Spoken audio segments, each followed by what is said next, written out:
So go ahead and fill me in on Birdie here. Okay, so Birdie is very good girl. Okay. But she got bit by a dog about 2 or 3 years. She's 4 years old. Okay. Got bit by a dog on the street on leash. We're both on leash. The dogs were sitting on the corner and just randomly lunged, ripped part of the nose off. Wow. Ever since then, she's been a little on tilt with other dogs. She was always very playful with other dogs.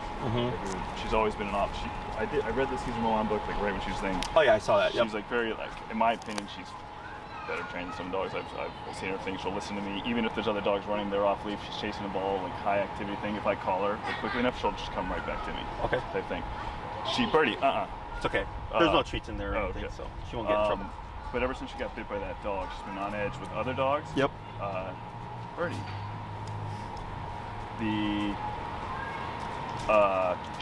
And then little kids. Yeah, I saw that. So explain the little kid situation. We have 2 little kids. I have a 4-year-old and 2-year-old. Our 1.5 and a 3.5. Okay. She's totally fine with them. But other little kids, she's just a little like when we'd be on leash, we were walking by little kids. Maybe not anymore, but like right after that bite for probably a 1.5 years, like she would try and stop, or she'd go to the complete other side, get as far away from them as possible, basically. Okay. And then if little kids are around, because we have little kids around, she just like doesn't care to be with them. That's fine. Like she just walks away. She gets away. If they're coming to her, she just gets away. Sure. What happened, I think, this week ago is we had been with another family. It's down in Florida. 2 other kids around the same ages. Kids like 1 and something, and then a 4 or 5-year-old. And she was totally fine with them playing. When we were all there, we were playing in the pool.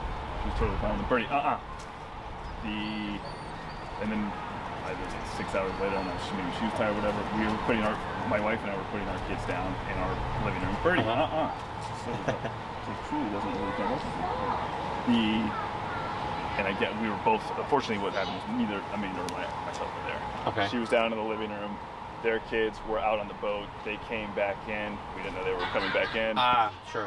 And they came in the house, and this little girl that like doesn't ever talk to dogs, or is apparently already afraid of dogs. So, as we said, she was skittish around kids to the other family. So just like to be careful, and so they warned their children like don't come here, but they didn't warn this one girl. She's afraid of dogs, but never go They around. didn't think, yeah. She came in and apparently just ran straight to Birdie, who was lying down, and jumped on her. Birdie, this is what like their grandpa told them. That's basically what they said. Turned around and kind of like was going back, snapped, grazed her face. Okay. Got a little scratch here, and a scratch here, basically just down. Sure. So that's what happened with the bite. And is that the only time she's? It's the only time she's ever done it to a child. Okay. She has bitten a dog before.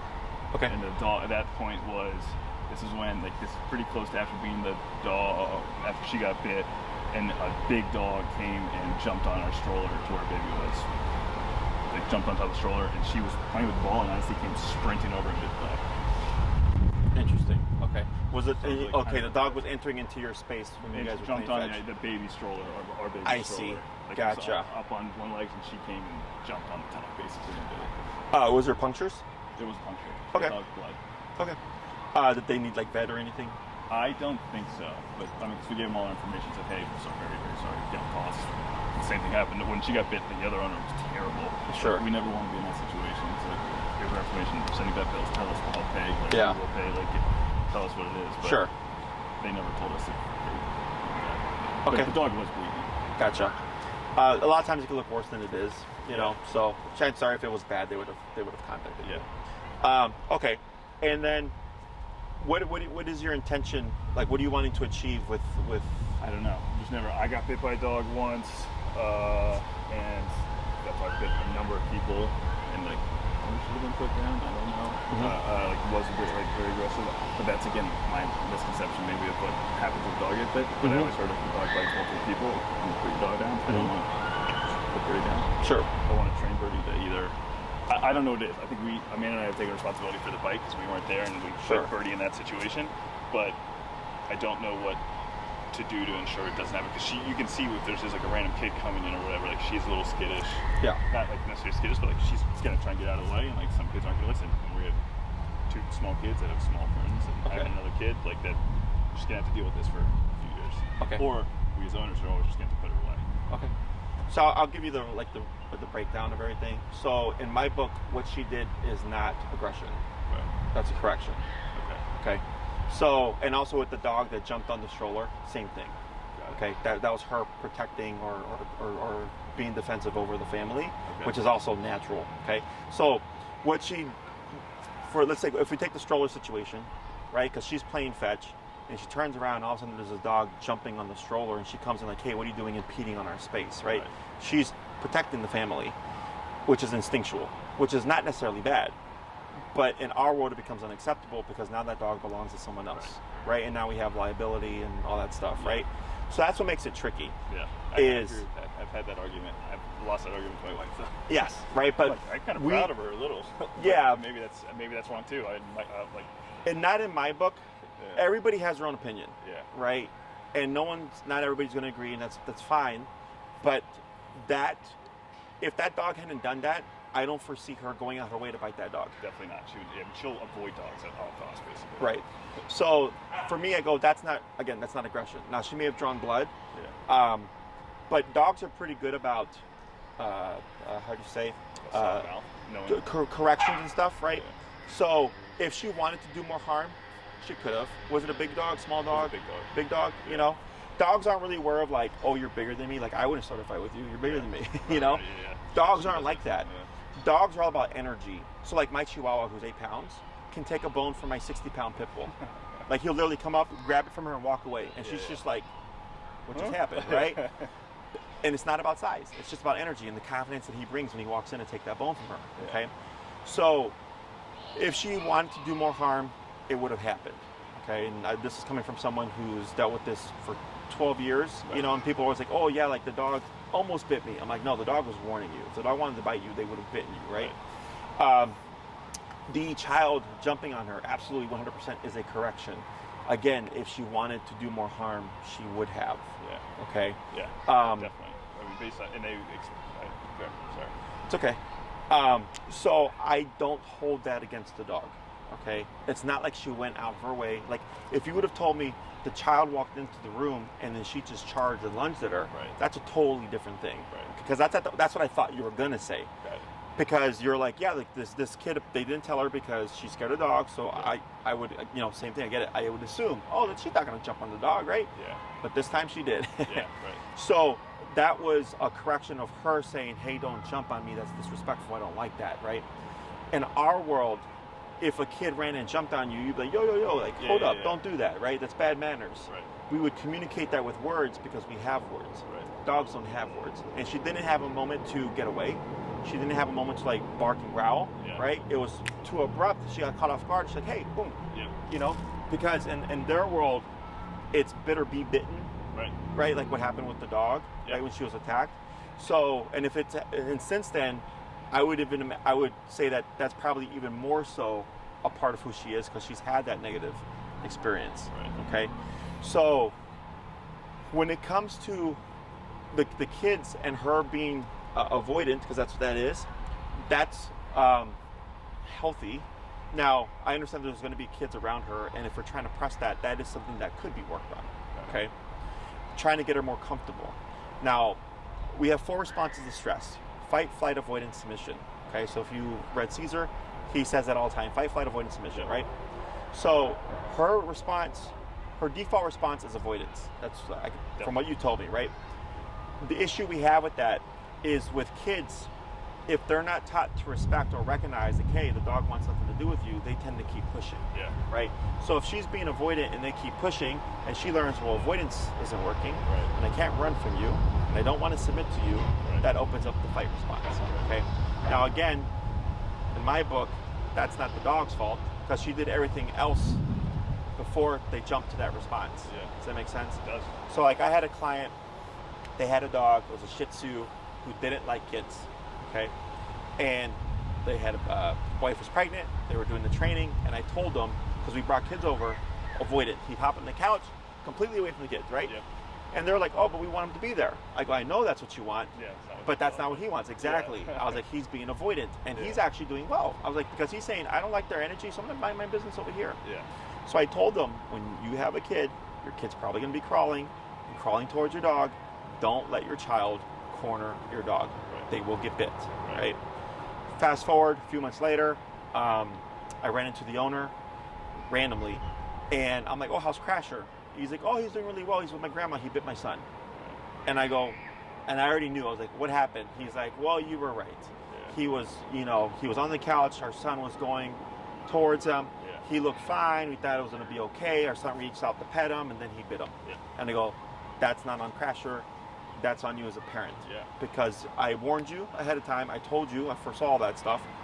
But you wanted too much on, I want my dog to be able to interact with kids. Right. And I can't force that to happen. I can't force the dog to like it. Right. Right? So that comes down to the humans and the adults advocating not just for the dog but for the kids. Yeah. Right? Where it's like, hey, like we have, there's absolutely exercises that we can do to help Birdie warm up the children, right? But the thing about kids is they tend to be erratic. Exactly. Their movements are like weird, right? So for dogs, because they mature much faster, at 2 months they're already running around. They're little pups, right? Yeah. And they're playing and barking and all that stuff. So they mature mobility-wise much more quickly than a human does. A human goes from crawling at 6 months to like wobbling around at 9 months to a year or whatever. Like her little is still wobbling around. Yep. Still like, get away from this thing. Right, and their energy, right, because they don't have impulse control, like all those things are we develop much slower. So for dogs, it tends to be much more off-putting because they're like, man, like you take too long. Yeah. You know? Yeah. So that's where it's like, you know, like with that family when they told the other kids that they ignored the one, and I understand why. But that's why all that stuff happened. You know, because so I can't say like, hey, we're gonna have kids jump on your dog and Birdie's just gonna learn to take it. Like that's not a thing. Yeah. Okay. So that's why I was asking like what your goal is, because if it's trying to get her comfortable with kids and the presence of them, we can work on it, but there's no guarantee that we can. Yeah. If she's just like, I don't like kids because I don't like their energy and they're loud and they run randomly, you know, that's more the kids than it is her. Yeah. You know, and that's where it's like, okay, maybe it is best that we just separate her if kids are over because you know she's not going to like them. Right. Okay? That's is that making sense? Total sense. I mean, that's very, very happy to hear that, because that's been my logic when like we're emotional for the time. Like the owners who saw it, the owners, the parents. I did the same thing too. I'm so used to working with dogs. The parents and the grandparents were there, and you think even grandparents probably even more like crazy about it, but like they were so understanding. Like, look, like that wasn't Birdie's fault.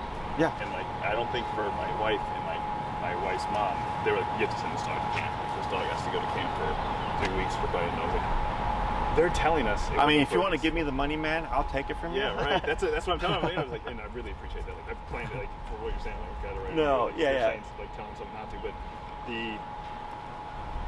I just don't. That's what I have a hard time. Like, I just don't think Birdie would never just go and run and bite someone. Like, and I think it is that weird age between like sub 2 or maybe sub 2.5. Like now we're 3.5-year-old. Like she'll sit in his lap, like be pet by him. Like she was sitting on a plane yesterday with our 1.5-year-old just petting her, and she's totally fine with it. Yeah, because she grew up with them. Yeah. I mean, there's some other kids do that. She'll do it. She'll be fine with. But like there's kids that she's like, I don't know, I'm just getting away from this person. Like, Right. You're good.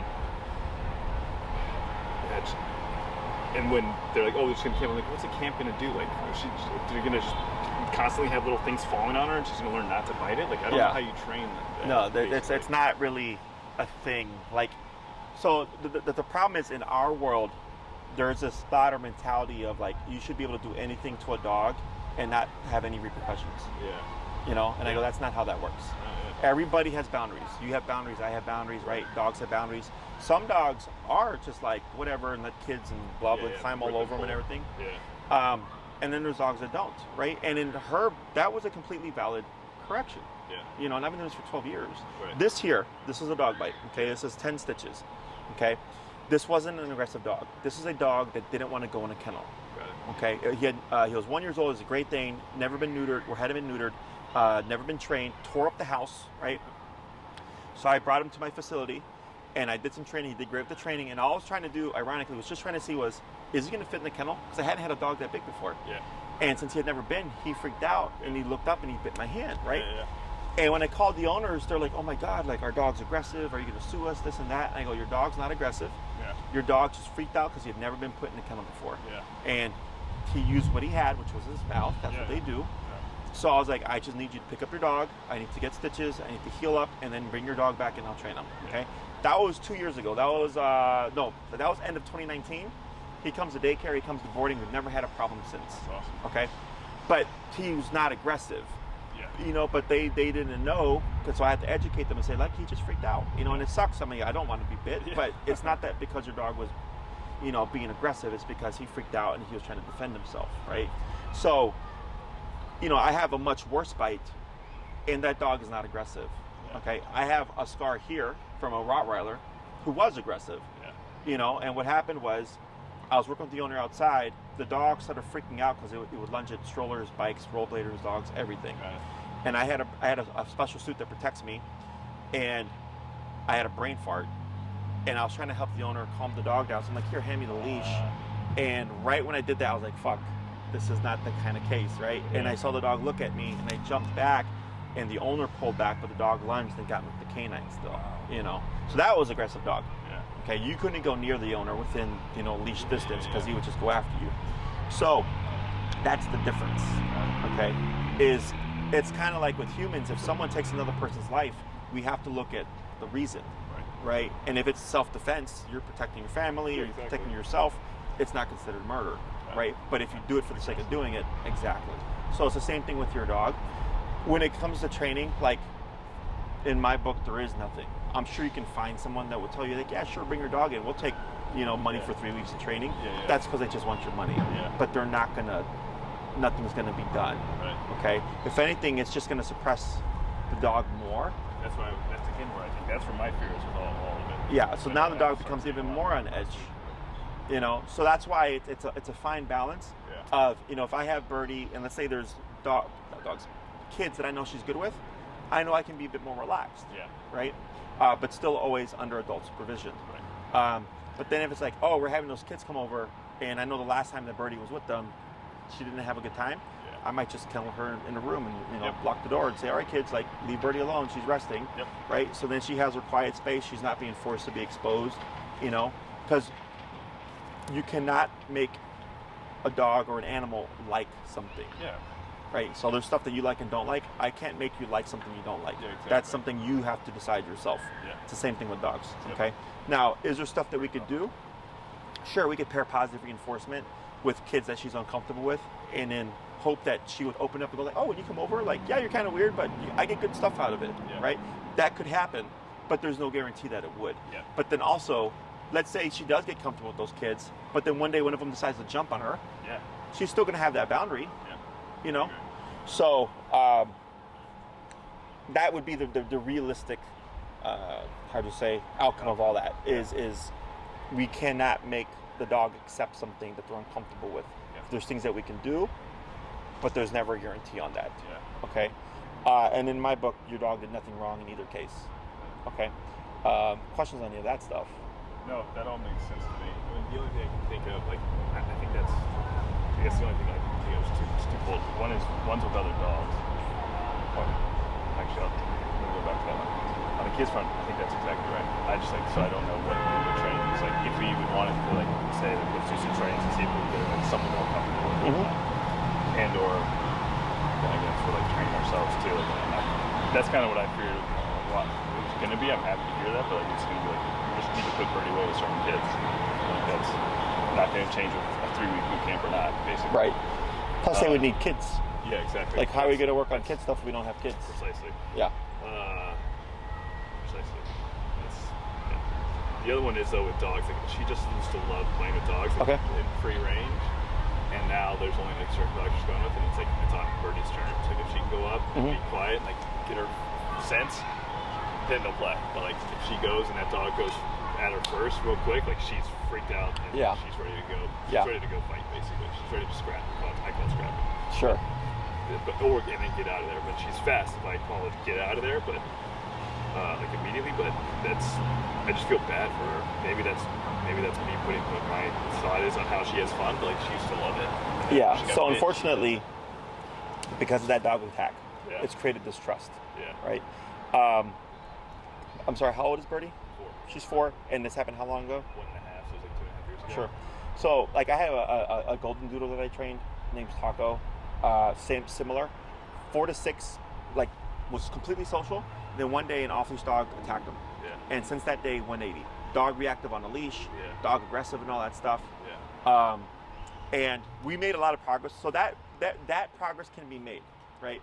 But there's always going to be that distrust because of the brashness of the other dog, right? Because if for her, like that traumatic experience of like she's just minding her business and all of a sudden an attack, right? Is if the dog just comes up too quick, it doesn't give the brain time to kind of assess the situation. Yeah. So like my dogs are social. I have a pit and a Chihuahua. If a dog runs up to them off leash randomly, they will for sure become a defensive. Right. Okay, and they'll look as if they're being aggressive, but it's because they're being charged by a dog they don't know. Yeah. Right? Whereas in our world, we're thinking like, oh, but my dog's friendly. I'm like, I understand that, but my dogs don't perceive it that way. Yeah. My dogs are like, we're minding our business, and then you just charge us. So if you're walking, Sprinting right at me. yeah, I mean, imagine for you if you're walking down the sidewalk and someone's running at you, staring at you, you're like, yo, what's going on, right? Yeah. It's the same concept. Yeah. So when it comes to Birdie and other dogs, what can be done is one, if we introduce it to another, like a new dog, there's a structured way they go about it. Kind of like with Caesar, right? So Caesar Milan, Yep. he'd walk dogs in a pack and all that stuff, and then he would bring them into a yard, right? Similar. So what you're doing is you're exposing Birdie to the other dog without forcing social interaction, which helps the dog be a bit more relaxed, okay? And then we work on building a relationship so she learns to trust that dog, okay? But that's very different than like coming to the park and someone's off-leash dog coming over, right? That I would just tell you, like, I'd probably just stay away from that because there's nothing to communicate to Birdie like, hey, like, it's okay. Exactly. Because in her mind, she's going to make a decision. She's like, I don't know, last time this happened, I got bit. Yeah. Right? So if we would like to be able to socialize her with dogs that we know, friend dog, family dogs, things like that, that is absolutely doable. Dog parks tend to be pretty random in terms of personality types, right? So if you know like the neighborhood dogs and stuff, you know which dog she vibes with, which dog she doesn't, you know, that helps. But going into a setting where it's like 20 random dogs and one might be a mounter, and if she doesn't want to be mounted and she like becomes defensive, like that's a boundary, but that's not aggression. So when it comes to working with her with dogs, it's a little bit more in depth as well. There would be some level of training to prime her so that when we go into the socialization stuff, we're building off of something. She knows, like, all right, this is going to be this, basically. Correct. Yeah, we're building off I'm of. going to see you again or whatever. Exactly. Tell me this is fine. It's like humans. Yeah. You know, when we have friendships or relationships, you know, those relationships strengthen over time, right? Like every time, you know, I have guys that I've known since freshman year of high school. Yeah. You know, like those are like my brothers now, you know? Right. And there's guys that I've met like 2 years ago and we're close, but I don't look at them the same as I look at my guys from high school. Yeah, definitely. You know, but in time I may, because we go through a lot of things together, you know? So same thing for dogs. You know, if it's a friend's dog where it's like we see each other once a week, that relationship would build very quickly because it's once a week, it's a regular thing, as opposed to the random dog that you're going to see one day and not the next, you know? Plus it's just, does that other owner have any control over their dog? Do they let their dog just do whatever they want, you know? So that becomes a variable in all that stuff. Yeah, definitely. Okay. Questions on that? No, again, that makes sense. I mean, I've basically just written off the parks. We go to the parks, we come to this park a lot too, because my kids want to play practice or whatever, and we just play, but we always go fine. I'll just make sure wherever we go to play fetch or something, I'm going over here a lot. There's just not other dogs here or something. Sure. But versus like in the field over there. Right. I'm trying to think of like a specific example on the brother's dog, which she doesn't see very often. Like on holidays, so maybe that is where we're figuring out how to go, because she'd be weirded out by that dog when we're inside. Okay. So again, just another example, because you might probably know what this means or what it might be, but outside they'll play and have so much fun in the yard. Yep. Like they'll play around it, but inside she's like, don't get really into my space. Yep. Inside your place? Inside I guess it's my parents' place. Okay. So that kind of feels like territorial. Yeah. How long has she been going to your parents' place? She's only been like 10 times max. 10 times? Like 5 or something. This dog is new, like is 2 years younger than me too, so that's something that. Okay. So she's definitely been. Is it more puppy energy? It may have been puppy energy. Like more kind of pokey and like curious and stuff, because that can also be a thing. So I either look at territorial. So that's why I asked. So like, let's say she went to your parents' house and she was like a puppy since you've had her repeatedly. The dogs kind of feel like they own the place, right? And then all of a sudden they go and they're like, "What's this new dog doing here?" Right? Like this is my spot. There can be tension there.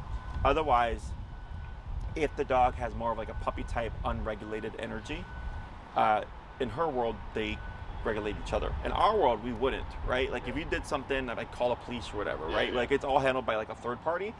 Or like let's say if you ever been to like a store and like you see a kid acting up, inside you might think like, man, someone needs to like discipline that kid, but you couldn't do that because you'd get in trouble. In their world, they regulate each other, they discipline each other. So even though the other dog may look like it's just being friendly and like, you know, excited to see her and stuff, for her she's just like, I don't know you and I don't like that energy. So that's just her setting a boundary, okay? But that is something that could be worked on because it's a dog that she would see somewhat routinely, right? And that you would have control because it's your brother's dog, right? So you'd be like, okay, hey brother, like do this, do that, don't do that. Exactly, you can give direction. Whereas with the random stranger's dog, you wouldn't be able to do that. So it's probably like so sporadic, it's not worth necessarily doing it, I guess. Yeah, in my opinion, I think you have a good dog. I think the issue is your wife and her mom just have a different viewpoint, right? And I come across that. Like I had a client consult where they said the dog was unpredictable, okay? And the dog had bitten the wife a few times. The last time was on the face, and that's what provoked them to do a consult. In the consultation, they told me anytime the dog is sitting on the couch or on the bed, if they go to hug the dog will bite them, okay? To them, that was unpredictable. Because to them, they're going, we're just trying to give our dog love and affection, right? So it's unpredictable that our dog is doing that to us. But for me, I'm like, that is perfectly predictable. Because I know if I leave the dog alone when it's on the bed or the couch, I'm not going to get bit. Does that make sense? But in their mind, they had the notion of, this is my dog, and I can do whatever I want, whenever I want, to my dog. And I told them, that's not your dog. And I can't make your dog what they're not. Right? So I told them bluntly, I said, if you're looking for that kind of dog, I wouldn't try to make this dog that dog because it's not going to go well. Okay, and I'm not that person that's going to push that because I know that the owners wanted that, but I also know that what the dog wanted was completely against that. That would just create a bigger problem down the line, right? Because technically, to fix that, we'd have to force it, which just puts more liability because they're more likely to get bit, right? So I told them, I was like, this is not that kind of dog. If you want that kind of dog, because they had just gotten, it was like a month or whatever that they had it, you know, and the dog had already bitten them several times. I was just like, and otherwise the dog was a great dog. They're like, we have no problem other than when the dog is on the couch laying down, whatever. I'm like, then leave the dog alone, you know. Let that dog be up there. But what they wanted was greater, you know what I'm saying? So that was, so for me, I look at your dog and I'm just like, you have a good dog. She just has some boundaries and she might be a little nervous. And yes, there's stuff that could be worked on, like the dog stuff. But if it's like, well, you know, we really don't have friends that have dogs or what have you, then it's kind of like, well, then what would be the benefit?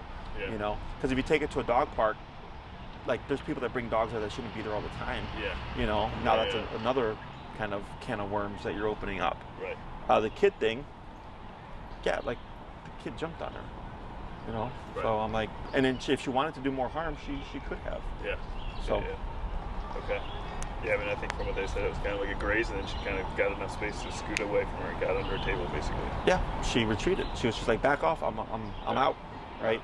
You know, now if she would have like, let's say her intensity was like off the charts, then that's something that could be worked on because it's like, well, she's still gonna not like she's still gonna correct to a degree, but she wouldn't have the overcorrection.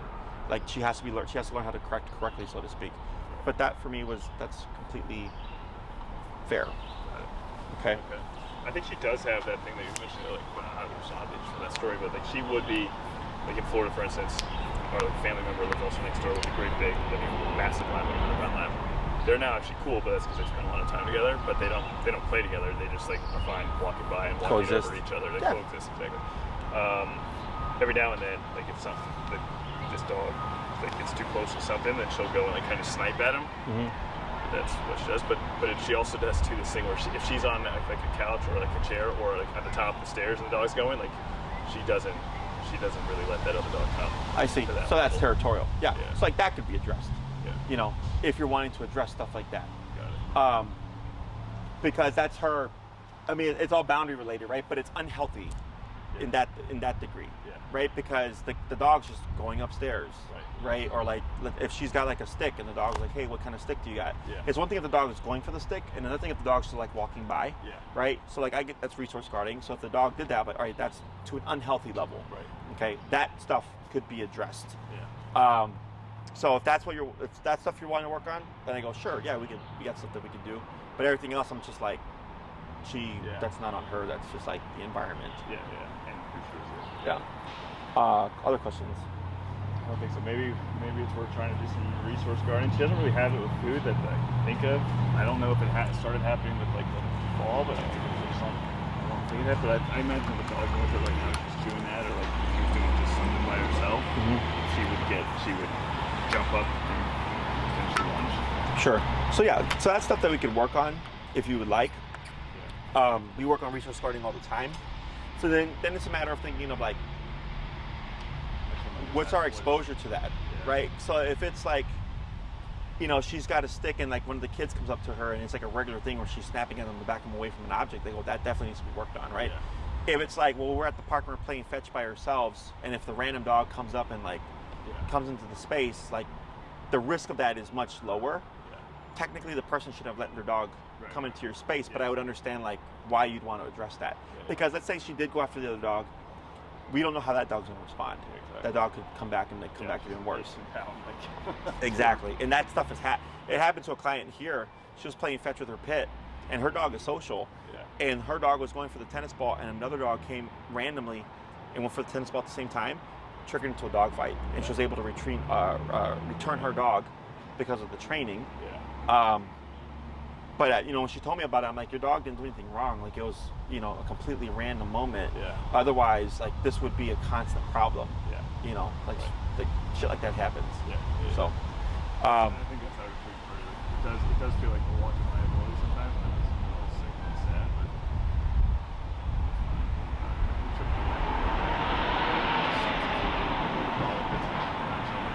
that's not more on me, I think, than on her. sure. So if you're wanting more control and more, I feel like the resource things, it's like, should play like tug of war. Like our little 1.5-year-old quarter would go up to her, she has a toy in her mouth, grab it, and go play tug of war. Like, she doesn't.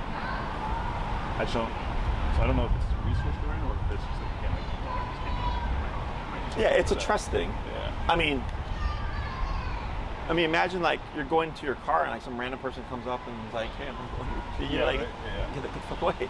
So it's normal. And again, it's just that the dog belongs to someone.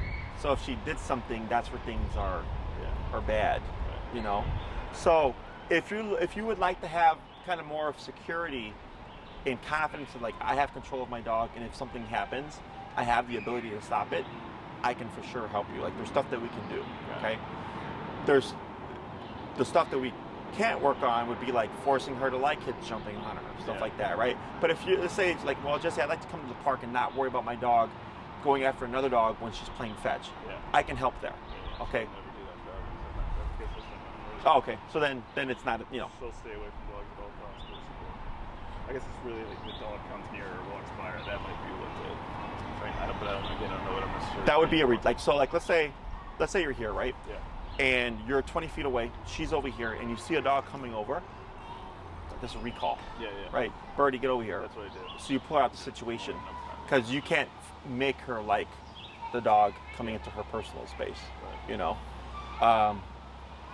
just because it's off the cuff, like it's random, and if she's had that negative experience, she's gonna be much more inclined to be defensive because of that, Okay. Probably have to do this consultation again. I'm gonna have to bring my wife in. Your wife? Yeah, we have to do this again. She's not gonna believe a word I'm gonna say, because I don't necessarily know what to do now.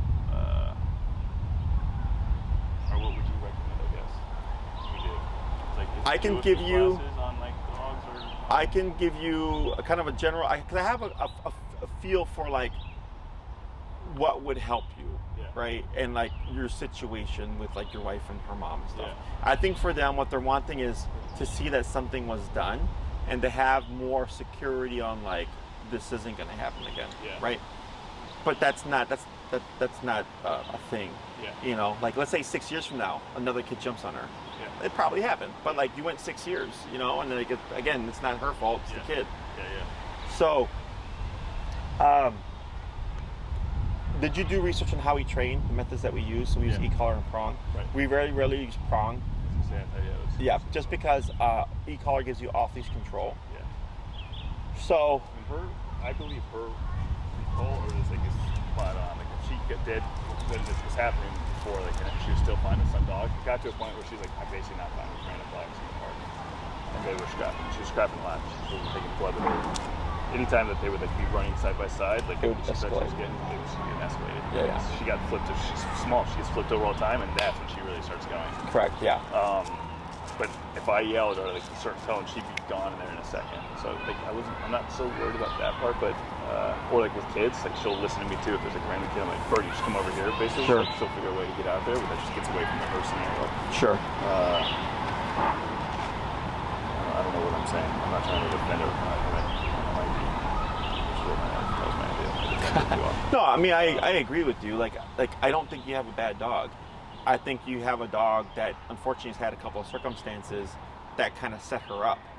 You know, the kid jumping on her, the dog jumping on the stroller at her, like protecting the stroller. Yeah. You know, like no, that's all normal stuff. Yeah. And again, if she wants to do more harm, she would have. Right. But there's people that just don't think that way. They think like the dog should never do that, right? That's unacceptable. Right. But that's not a thing. Like it's just, you know, it's a thought. It's like I always hear like from my clients, Jesse, when does my dog learn to just be a good dog and like just like do this stuff? Yeah. I go, that's not a thing. Like that, you know, that's a myth. It's a saying that people have. You know, like dogs don't just one day wake up and be like, I'm gonna be a good dog and I'm gonna let kids like pet me and I'm not gonna run away. Exactly. I'm just not gonna do any of that, right? That's not a thing that dogs do. You know, dogs are good dogs because the owners are being proactive about setting boundaries and limitations and all that stuff, you know? Right. But even then, like my dogs, like I said earlier, are like they're social. They mind their business. Yeah. But if a dog charges them, they get defensive. Yeah. And that's not my dogs being aggressive. That's my dogs they're protecting themselves because they don't know that dog is charging towards them. Yeah, right. You know, but someone would view that and be like, oh, like your dog shouldn't do that. They should be friendly. I'm like, we have different opinions. Yeah. Okay. So if we did try to do anything, so you have something to tell your wife. Yeah. So we use an e-collar and then. Yeah, we do remote training. We can definitely help with like the being defensive with the other dog, like in the home and stuff. Trying to get better coexistence. How's that work? How do you do that? So with the remote collar, we do a couple of things. One, we have to tighten up obedience. Okay. The only command that really matters is the heel command. Yeah. So like with Caesar, you know, he would walk dogs first, he'd exercise discipline affection, right? Yep. The thing about Caesar that he doesn't call out is when he walks the dogs, because he's exercise discipline affection, right? Mm-hmm. Is when he walks them, because he walks them beside him, right? Is that's exercise and discipline at the same time. Yeah. But he doesn't really point that out. He just points it out as exercise, right? And then discipline is like the touch and all that stuff, right? So when we cover heel, we use their e-collar, which is the discipline, to help straighten out the brain. Okay. Now what it can do is help with impulsiveness. So what could happen is, let's say you do the training with the heel stuff, right? And then one day a dog charges her. Because the brain is more passive, it's not as impulsive. Meaning if the dog charged, she wouldn't just right away become defensive. You may see a delay, right? Because the brain is now processing. Because when you teach a e-collar heel, it teaches the brain to dial in, because they have to match every step that you do, right? Yeah. So if I walk with a completely slack leash, through the park, dogs, kids, whatever, and the dog's at my side, that's the dog focusing on what we're doing, right? Which helps them keep calm. Yep. So like when we get dogs that are overstimulated, they're constantly moving or needing to do stuff. When we do the heel stuff, within the week, the owner's like, man, our dog's so calm now, because it helps the brain turn off, okay? So that's one thing that it can help is, but then let's say you're here, a dog charges her. Yeah. She gets defensive. You now have the ability to correct her in that moment, to tell her you don't need to become defensive. Okay. Now the tricky part is what happens after that. Yeah, Right. Now she just sitting idle, about to get smoked. Right. So like, let's say she stops. Right. She's like, okay, I'm gonna stop being defensive, but that dog keeps pushing in an inappropriate fashion. Well, now she's gonna feel stuck because she's like, well, I just became defensive. I was corrected for it. Yeah. Right. So then the stress levels go up because then she's like, well, I don't want to get corrected again. Right. But this dog is really pushing my limitations. Yeah. So this kind of goes back to that child that I mentioned with my client, where I was like, don't let your dog get cornered. Right. And they let the dog get cornered. It's kind of the similar situation. Yeah, no, I get it, right? But you do have the ability, like let's say you're playing fetch and that same situation of a dog jumping on the stroller pops up again and she takes off. You have the ability to stop her in that moment. Yeah. With the collar. Yell at that point too. Again, like she's good at stopping pretty quick, but that might be worth it. I mean, she is not I've always just done the off-leash thing, which is like we'll walk through the city without a leash basically all the time. My wife doesn't. She'll have a leash, and she's not a good leash walker. So I don't know if that means something or but. So leash walking. So everybody has their own standard. Yeah. Me and off-leash shield is very strict. Yeah. Okay. The dog's right shoulder is parallel to your left leg the entire time. Right. Okay. And you're weaving through people, whatever the dog's stuck to your leg. Yep. Whereas most people tend to think of an off-leash shield as kind of like the dog hovers in our personal space and doesn't get too far. Right. That's like a loose off-leash shield. Yeah, I'm probably loose off-leash. Yeah, that's what. So the only way to get that type of a heel is through remote collar training. Got it. Okay. Food-based training won't get it done. Prong collar won't get it done because at some point when you take the leash off the prong, you don't have the connection. Yeah. Whereas with remote collar, I always have that button to communicate with the dog no matter what my distance is. Okay. So if we did anything, I would do 2 classes to teach an appropriate heel, so that if your wife wants to walk her on the leash and everything, it would be enjoyable for your wife because she's like, oh yeah, my dog actually doesn't pull me or whatever. Okay. Off of that, we could jump into like how to introduce her to dogs correctly, like with family dogs and all that stuff, to see if we can build a relationship, so to speak, with them, so she's more accepting of them and learns to coexist better. Okay. Correcting just general things, like let's say the territorial behavior against the other dog wanting to go up the stairs, because that shouldn't happen. Yeah. That could be a class. Classes 5 and 6, like we could do a class on like correctly exposing her to children, to see if she's open to opening up to them. Yeah. And we would pair that with positive reinforcement and everything like that. The last one would probably be stationary control. So like, let's say you don't want to put her up, but you want to have her under control, is we could teach a place command, which is go to your bed, don't move for a period of time. Yeah. So like, let's say you go to a friend's house, there's kids there, and you didn't like, she happens to not like these kids, plop down the towel place, she's laying at your side, and it's like, okay kids, like just give her space, but then she knows she has her limitations as well and what she can do. That would be like the bare bones, kind of like me just getting stuff done that I feel would benefit you. Right. If you wanted more like obedience or control, there's 9 and 12-week programs, and I can build the dog to full off-leash reliability on a stricter level. But if it's like you're not really going to use it, or your wife's not going to use it, then it doesn't matter. Yeah, I'm just focusing on the stuff that I agree. I hear that I think that you would need and want, in case your wife's really pressing, like, do something. Yeah. I think we are. That's kind of like, Okay. So that's probably what we should end up doing. Yeah, I would probably say the heel's probably worthwhile. Yeah. Anybody who's going to be a part of the training is more than welcome to join. I will focus on like the primary handlers. So if you do most of the walks, I'd probably start with you first, and then make sure I work with your wife so she feels comfortable with everything. One thing would just be them being comfortable with using the tool. Are you familiar with what an e-collar is? I am. I've used it with previous dogs that were like family dogs. Sure. That was just like a button, but it was really, we used it for like, she jumped on a car, so that's how to correct the car jumping. Sure. Was. Sure. So the e-collar can do, like, it can stop things, but it can also teach things, like sit and all that stuff. Yeah. And then, because if it's like, okay, we're going to do training, and your wife's like, well, I don't want to do e-collar, well, now we're stuck, right? Because it's like, well, food's not going to work, No, she's fine with it. I'm probably less, I would maybe it's like the Caesar stuff that he goes like, it's just like she's such a smart dog that she like picked up every trick or every little thing so easily. I mean, even worth trying. Like, could you even try to do it without it? But So Caesar. So I used to do Caesar Mall methodology. I know his methodology. Yeah. I love it. It's a great methodology. The issue is if she's off leash. Like, okay, let's say, because you said I can yell at her and then she'll respond, right? But I want to get to the point where I don't even have to yell at the dog. The dog just doesn't do it, right? And the issue is, for yelling, it's not a physical aversive. Dogs are physical, right? So when the child jumped on her, she, nipped the kid.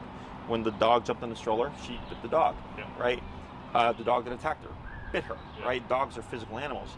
So with Caesar's methodology, the reason why his methodology works for him is he exercises dogs like 8 hours a day. Yeah, exactly. It's a full-time job to exercise dogs at Caesar's ranch, Humans don't do that, right? Plus, when people bring us dogs, including Caesar, his job is to get the dog back to stability. So the interaction that he has is almost always that kind of teacher to student. Whereas your interaction is companionship. Exactly. And that's where, because that actually works against you. Because you can't tell your buddies what to do. Exactly. Right? I don't tell my friends what to do. I could tell my employees what to do. If I had kids, I could tell my kids what to do. Exactly. So here, that's the weird thing about dogs is we get them for companionship, but the dynamic is really teacher-student, father-child type of thing. But when you're buddy-buddy and you're trying to correct things, the dog is like, who are you to correct me? Because we're friends. Just like me. Exactly. So, plus, we'd have to cover Caesar touch. He does the hand touch and everything like that. And it's a skill set that has to be taught. People tend to have a natural apprehension of correcting their dogs physically themselves because they feel like they're hitting their dog. Whereas with the e-collar, it's disconnect. I press a button and it does it for me. I'm a weird thing that's not in related. Like I like more collar, kind of have the leash on her and take her collar off when we get home type thing. But like you do the e-collar, she always has that. No, it's when you need it. Right? So if it's like I'm gonna walk my dog and I'm gonna go to the park where there's kids and stuff, I need it. If we're going to a party and there's gonna be kids there, I need it, right? If guests are coming over and she's a little bit too uncontrollable, I need it. But then once she's good, I can remove it. I don't need it anymore, okay? So, because that's one of the most common questions I get is when does it disappear or when does it go away?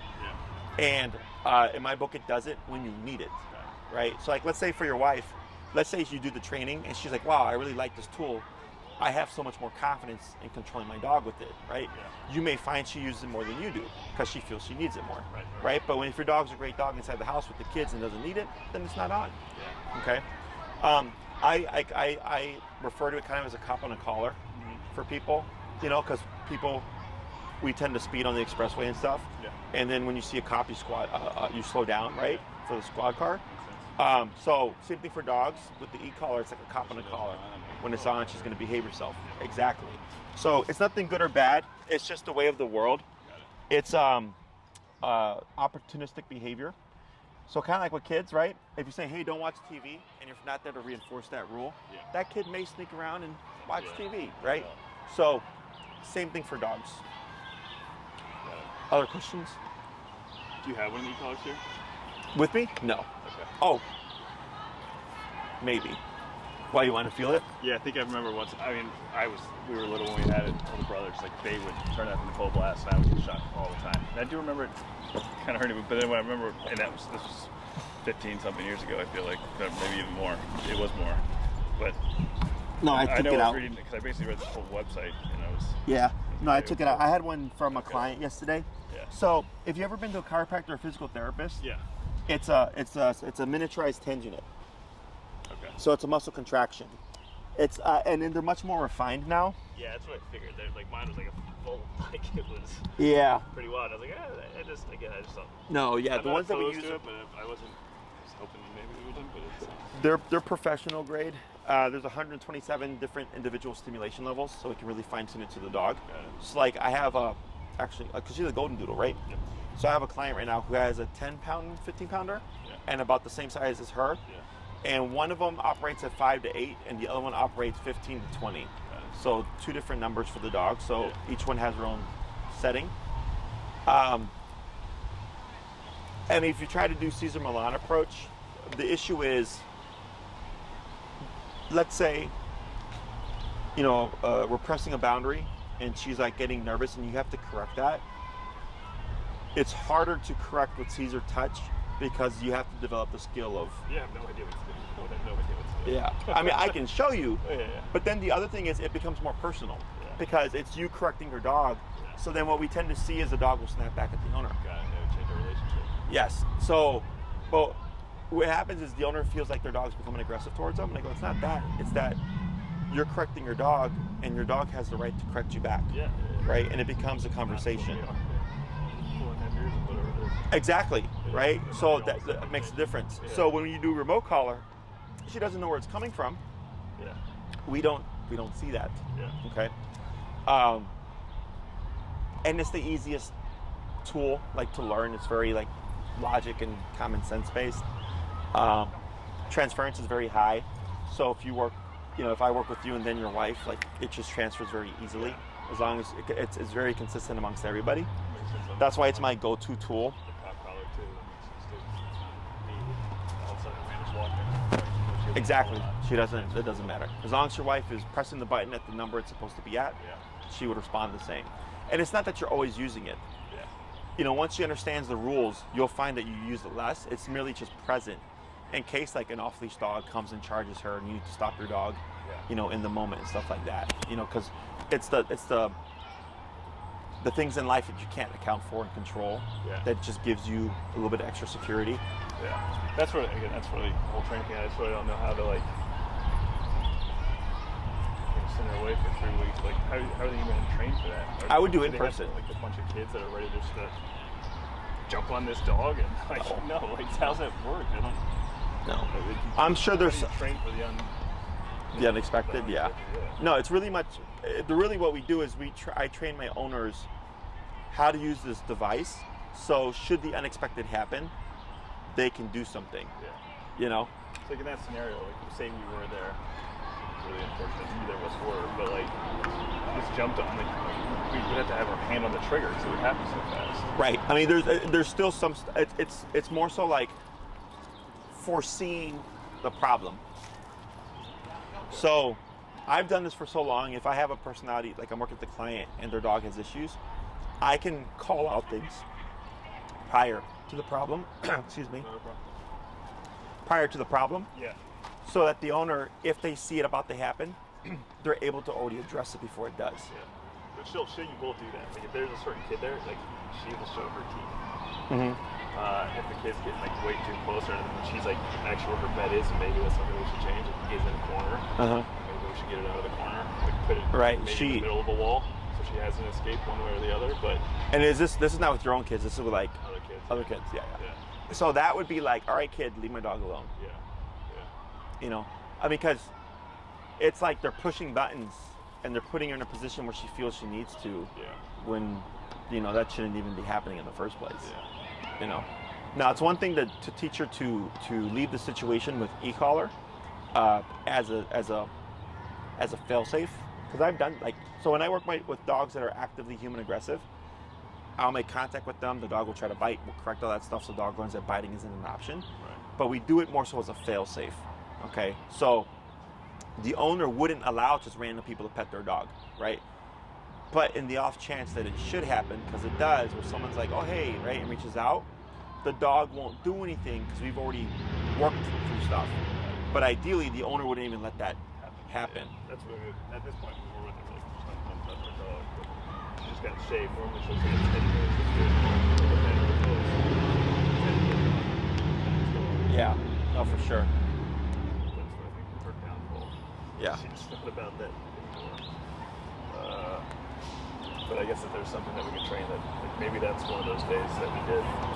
If there is something that you can train so that prevents that from happening, I don't know. But we would need a trigger though. Yeah. Right? So like let's say you're like, hey, like if she had a problem with people like adults, Yeah. and I go to try to pet her and she gives us something, absolutely. Yeah. Right? Because we have controlled contacts. But if it's like, oh, she only does this with like kids she doesn't know, then we need kids she doesn't Birdie, know. No. Birdie. Let's see, this would be a good lesson if we can train. Birdie. Yeah. Like this can be worked on, Yeah. right? So that her response should be much more immediate. Yeah. Or like let's say she's chasing a squirrel and you recall her, Yeah. right? She needs to return. She normally will before she would get there, but in Florida we let her chase him, and that's into her. Sure. And that's perfectly fine. Your dogs can chase squirrels. It's just you have to have a reliable recall. Yeah. That we can also do with remote collar. Okay. Now, if that ends up becoming something you want to cover, then that extends the program because now we're covering more things. Yeah. Okay. So. Birdie. Come on. Still thinking about it. Yeah. So like all that wouldn't happen with the remote collar. Got it. Okay. So if recall is also something you want to cover, then that would push you more into a longer program just because of all the things that we have to cover, right? We have the leash walking, we have the kit thing, we have the dog stuff, we have recall, we have stationary control. Yeah. So that would bump you from a 6 to like a 9 class program, okay? If you do 6, I'm going to come in and I just focus on the absolutely 100% essential stuff, okay? If we're making great progress and it's like, okay, can we cover recall? I go, sure, and I'll show you how to cover recall. But I can't guarantee that we get everything within a shorter time frame. That makes sense. I think that maybe that's what, focus on the kid stuff or the dog stuff, I guess. Maybe the heel. Yeah, heel has to happen. Yeah, because I think the primary stuff. So heel is what teaches the dog how e-collar works. It also teaches you guys how e-collar works, okay? Because most people walk their dogs 3 times a day, 7 days a week. Yeah. So that's 3 times a day, 7 days a week that you're exposing your dog to this tool and you're also using the tool. Yeah. So you learn it faster. So by the time we hit that 3rd class, you're comfortable enough that we can start applying it to other things. Plus your dog has an understanding of what it is, and it's not just this thing that we use to punish them when they're being bad. Like it becomes a line of communication. Okay. Yeah. Other questions? I can't think of any. Um, I guess the question would be then if we're doing a program, how's it start or how's it work? Like, so I remember I was looking, I think most of them were 6 or 9 or whatever, 12, maybe it was 12. Yeah, there's 3, 6, 9, and 12. Yeah. So you're not in that kind of program. That program that you're probably seeing, that's like 12 to 16, that's like $5,000 or whatever, is for aggressive dogs. Those are for dogs that are for sure gonna fucking hurt someone. Okay. You're more in an obedience program. We still cover behavior. Okay. That program, the more expensive one, what people don't realize is it's actually like a lifetime program. Yeah, that's right. Yeah. That's what some of these. I had someone comment, they're like, "Oh my God, that's so expensive." We're like, "You do know this is for like the lifetime of the dog, you know?" And it wasn't. I mean, we looked at a lot of other programs. A lot of more boardings, but they were that expensive. Like ready to pull the trigger last week. Yeah. No, I suggest in person because you guys have to learn this, right? Your wife has to learn that your dog is not screwed up. That your dog is just setting boundaries. It's unfortunate that it was a child, but had someone set a boundary on that child, that would have not happened, right? So I advocate for everybody. You know, I'm the person that's in the middle going like, okay, yeah, your dog did that, but not against your dog. It's actually the kid's fault, right? Yeah.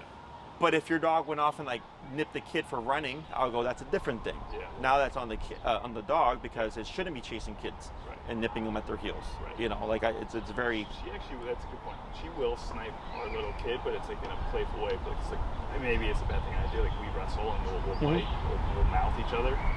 Basically, that's a weird thing for me. Just a minute, but yeah, fine. Like we'll play like we can play like I can grab her teeth type thing and wrestle type stuff. But and she'll do like a little darting if we're getting ready to go outside and she'll like not think like but she's getting but Birdie. Yeah, so like about as good as she'll do it. So you can play with her that way and she can learn to not do that with the kids. Okay. So we would just need to correct her, and that's again where the collar comes in. So like let's say the kids are running around with Birdie and she's getting too mouthy. You can use the collar to correct her, and she'll learn when I play with the kids, I can't be that mouthy, but if I play with Dad, I can be more mouthy.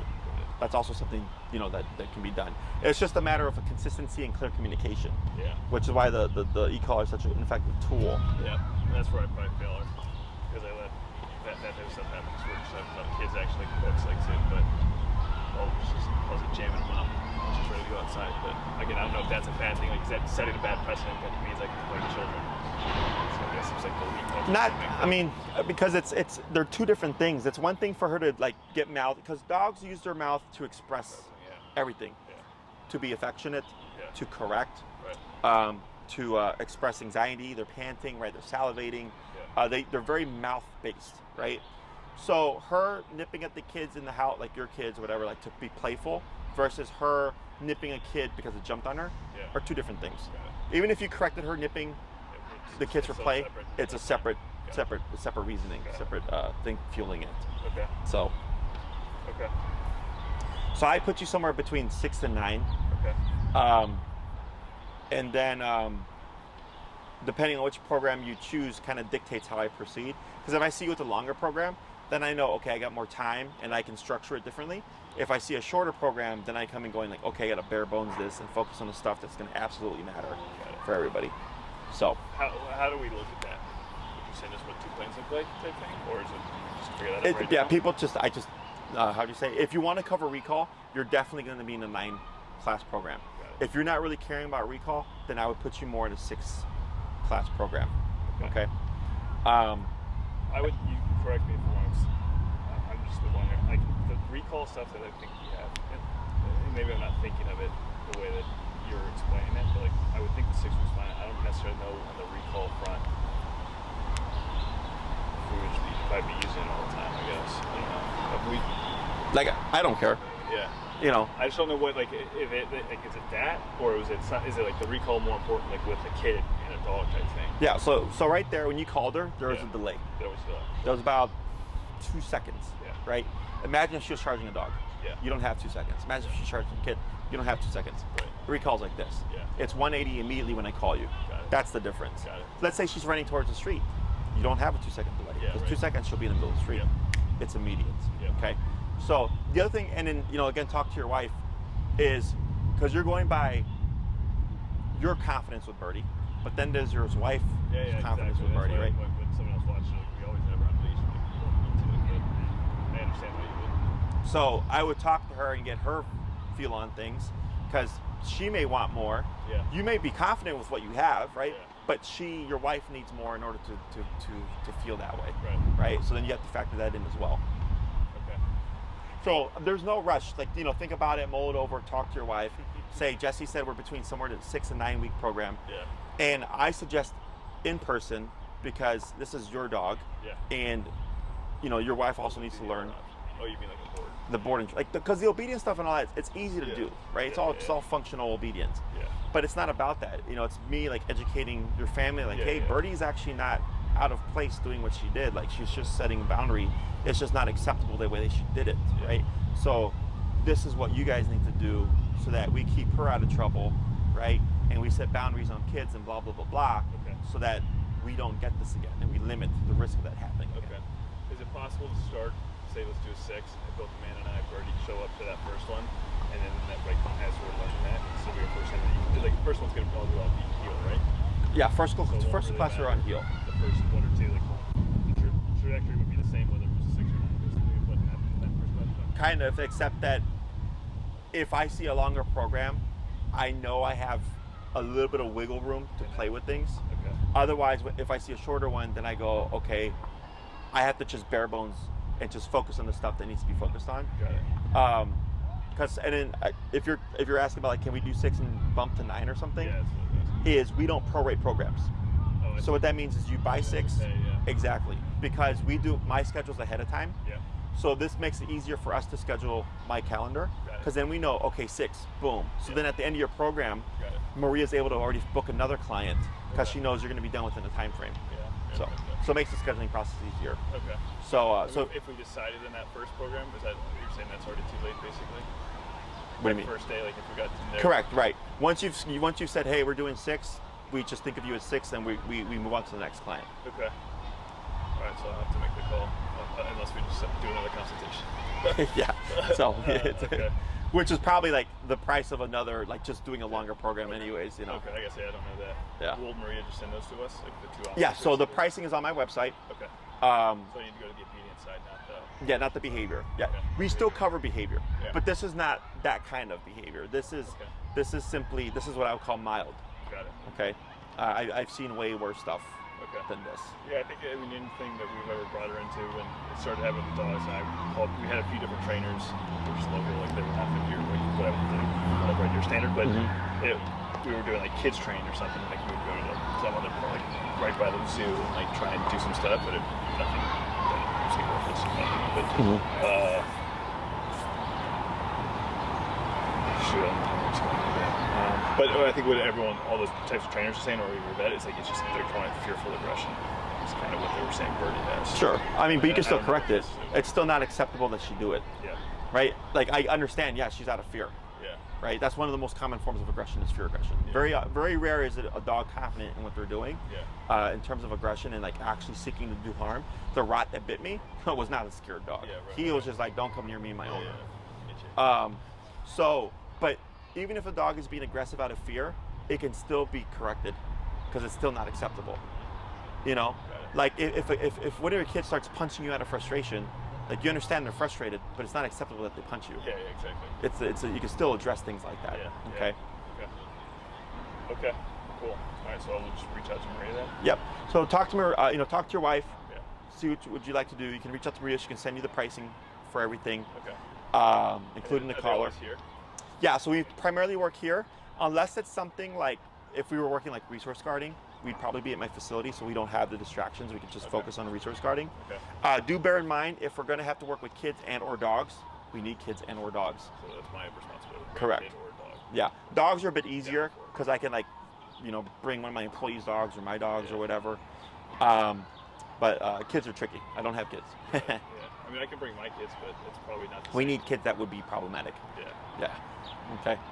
I think it's And a sign up for that. and that would probably be like an in-facility one too. So we don't have everything out here going on while we're trying to focus on like stimulus. exactly.